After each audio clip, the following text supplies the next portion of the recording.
We're going to talk a little bit about integrity. Integrity is essential to our professional employment and in the workplace. Integrity is defined by the American Heritage Dictionary as steadfast adherence to a strict moral or ethical code. So there's a moral or ethical code that you are adhering to strictly, either an internal code or an external one based on your profession. Integrity, meaning adhering to this code, is the basis for trust, and trust is essential for there to be interaction and relationship between people. If I can't trust you, we can't have a relationship. Therefore, I need to know that you are a person of integrity, that your word can be trusted, that you adhere to a particular code that we can both understand, and therefore I know what to expect. Now, in the medical profession, in the medical field, sometimes you may be called upon to perform duties that you find unethical or are against your personal code of ethics. If that is the case, you may refuse to perform certain duties on moral grounds. However, if you know that there may be a conflict, it's best that you submit this refusal for moral grounds in a written form to management.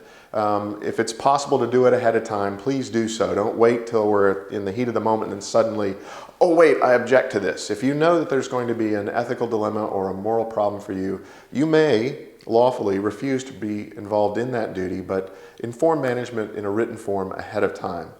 Now, if there is a situation where you find you must perform a duty for a patient's well-being in a medical environment, the patient's well-being comes first. You may not refuse a duty when the patient's well-being is at risk. So you must protect the patient's well-being at all times. That's the paramount one, and then your personal ethics come in below that. But where you can ahead of time inform and therefore make proper allowances, you are permitted to do that.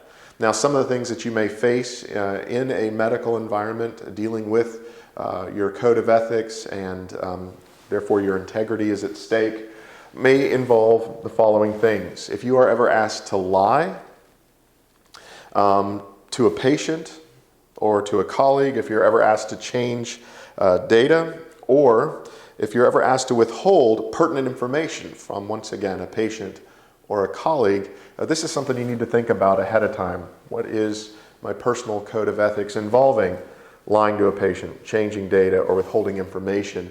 And if you know that there's going to be a problem there, you want to, in written form, acknowledge that to management. I will never lie to a patient. Therefore, we're not going to ask you to pass the information along and tell them this instead of that. They'll get someone else to talk to them if it's necessary to either withhold information or give them other information than what is the strict truth. You need to deal with the fact that you may receive verbal abuse from patients or colleagues. And how do you feel about that? How will you respond to that? Your personal code of ethics. Are you willing to be on the receiving end of some of these things? If not, once again, let management know in written form. And then finally, there obviously may be others, but these are sort of the main ones. You may be told to act in a way that is contrary to the written code of ethics.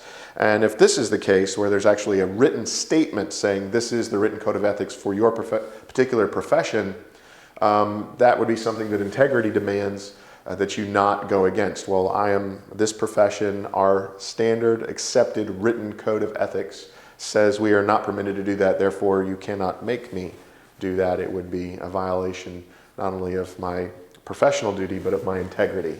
So integrity is critical, that strict adherence to a moral code or an ethical code, steadfastly adhering to that. So not just I'll adhere to it today, but tomorrow, who knows? But the steadfast adherence to that strict code of morals or ethics is what integrity is. It's the basis of all trust and therefore all relationships.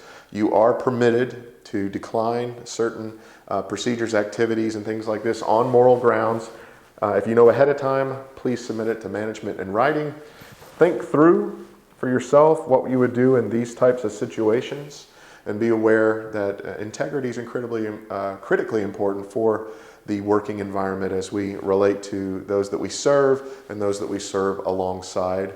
And it is the basis of trust. Anyway, if you'd like to read more about integrity, trust, and especially as it affects the professional environment you may be working in, you'll find a link underneath this video. It will take you to a website that'll talk more about it. And on that website, you'll also find a link to an ebook that's ready for immediate download. Please give it a check out if you get a chance.